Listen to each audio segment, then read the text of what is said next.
Hey everyone, Eve Harow, Director of Community Development and Tourism for One Israel Fund, and today finds me in the Jordan Valley, just north of Jericho and the Dead Sea, part of the Syro-African Rift.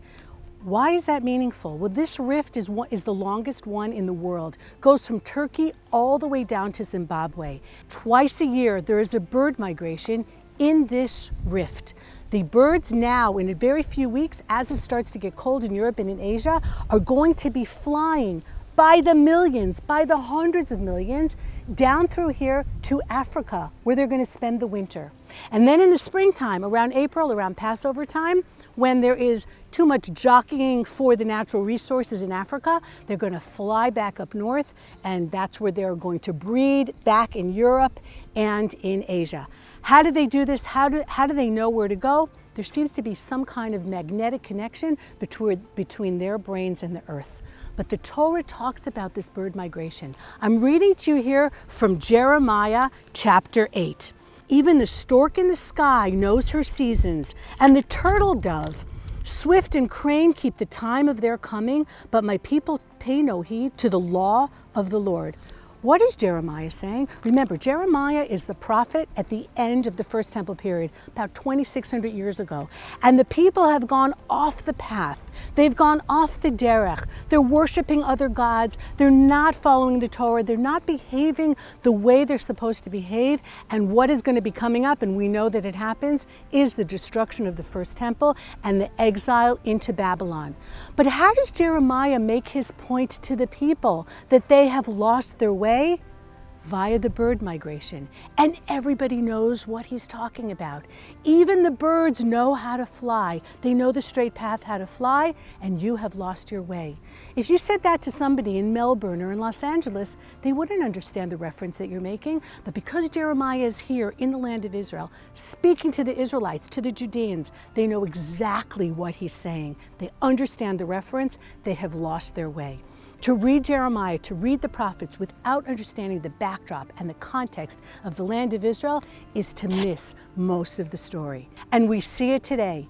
The birds flying back and forth. The Israeli Air Force times their missions, if they have to practice, around the bird migration, because you definitely don't want a stork getting sucked into the engine of an F-15. Not good for the stork, not good for the F-15 either. So we are even aware here in our little land of the bird migration and connecting us to this Tanakh, as it was so many years ago. I'm now with Doron Allouche in his date plantation as part of the community in which he lives, Mevo'ot Yericho, in the Jordan Valley, north of the Dead Sea. אז דורון, קצת על הרקע שלך, איך הגעת למקום הזה? פשוט חיפוש של זהות יהודית. כשהייתי צעיר, היו לי חברים יהודים וחברים גויים, וביררתי וחקרתי והחלטתי שאני רוצה להיות יהודי. אני בוחר בזה, ואם אני יהודי, אז אני צריך להיות במקום של היהודים בארץ ישראל. הייתי בכמה מקומות בארץ. במקצוע שלי בצרפת למדתי ביוטכנולוגיה. הגעתי לפה לפני 20 שנה כשהמקום הוקם בתור תחנת ניסיונות בחקלאות, ובסופו של דבר מרחבים קראו לנו ויצאנו להפריח את השממה והקמנו את המטע הזה. זה מה שהולך פה מלפני 2000 שנה, וגם היום המדג'ול הישראלי הוא כוכב ויריחו עיר התמרים. So these are medjool dates, what they call the queen of the dates? הישראלים פיתחנו שיטות מאוד מיוחדות לגידול המדג'ול, והמדג'ול הישראלי הוא כוכב בשווקים בכל העולם. So one of the joys of living in Israel is understanding the connection between the land and the particular harvest and the holiday. So here we are in Sukkot, and people are sitting in a sukkah under their schach and holding the lulav, which is part of the palm tree, in their hand in the morning. And lo and behold, it's the gadid, it's the date harvest. So we really feel the holiday in a very different way. And usually in a year where there are tourists, I bring people to you and we pick dates or we make silan on Sukkot, and we really understand the connection between the holiday and the harvest.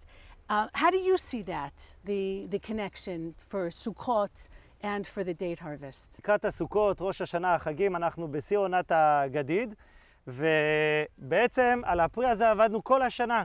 מהאביב עם האבקה והדילול והקשירות טיפחנו את הפירות האלה, וסוף סוף הגענו לשלב של הגדיד, והסוכות זה חג של השמחה, של שמחת בית השואבה, של הכנסת התוצרת החקלאית לבתים לקראת החורף, רואים את השפע, את הברכה שהקדוש ברוך הוא נתן לנו.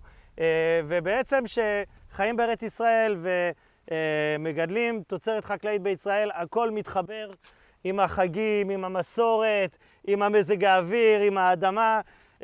חזרנו למקורות.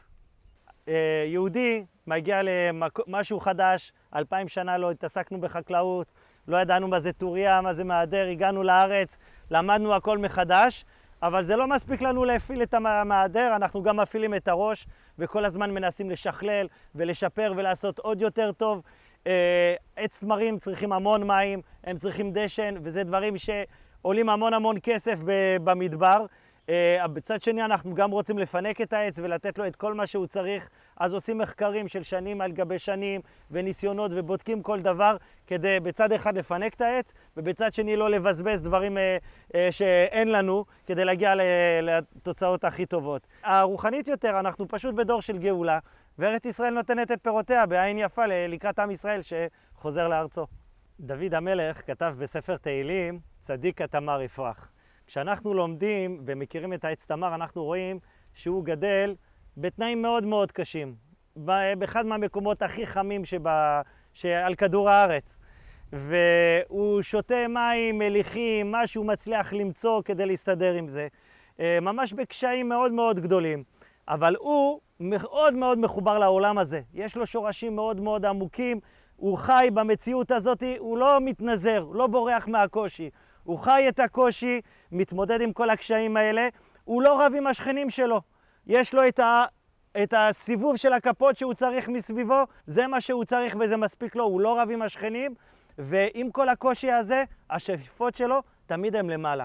שנה אחרי שנה הולך ומתרומם, שואף לשמיים שאין להם גבול, ובכל הקושי הזה נותן לנו את הפרי הכי מתוק שיש. Doron, tell us a little bit about this little yishuv, this little town. המקום הוקם בתור תחנת ניסיונות בחקלאות, אבל מהר מאוד, במקום לעשות ניסיונות על גידולים חקלאיים, עשינו ניסיונות על אנשים, לראות מי שורד את המזג האוויר הזה, מי מצליח להכות פה שורשים ולצמוח, וברוך השם מכמה רווקים, היום מעל ל50 משפחות, כאשר היישוב הולך ומתפתח, הבנייה מתרחבת, יש כבר רשימת המתנה למשפחות שרוצים להגיע לפה, וברוך השם בהתחלה זה היה מאוד קשה והקרן מאוד עזרה לנו בכל מה שיישוב צריך, גן שעשועים, גן ילדים וגם דברים הרבה יותר קריטיים כמו ביטחון, שלא היה מי שיעזור לנו, והקרן הייתה פה באמת כדי לתת לנו יד ולהתקדם קדימה, והיום ממש אנחנו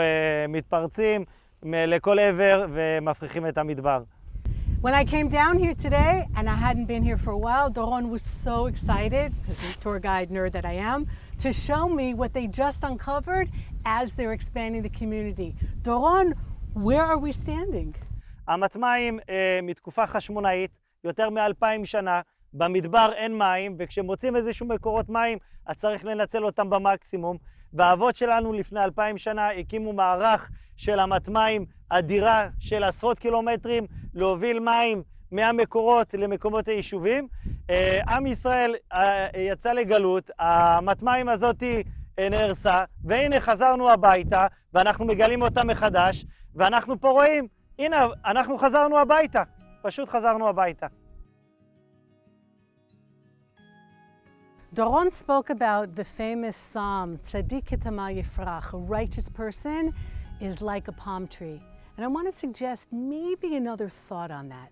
A few years ago, a date seed that was found in Masada, a 2,000-year-old date seed from an extinct palm tree, was sprouted.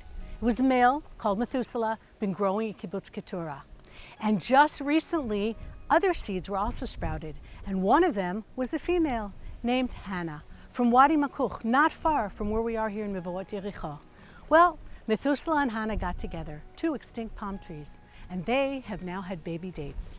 And a few weeks ago, this was announced to the press, that in addition to saying Borei P'rei Eitz, the blessing of the tree, the scientists and the people who were involved in germinating 2,000-year-old extinct date palms were able to eat that fruit. And they also said the Shechianu, the joy of being alive, of being around, to celebrate something special.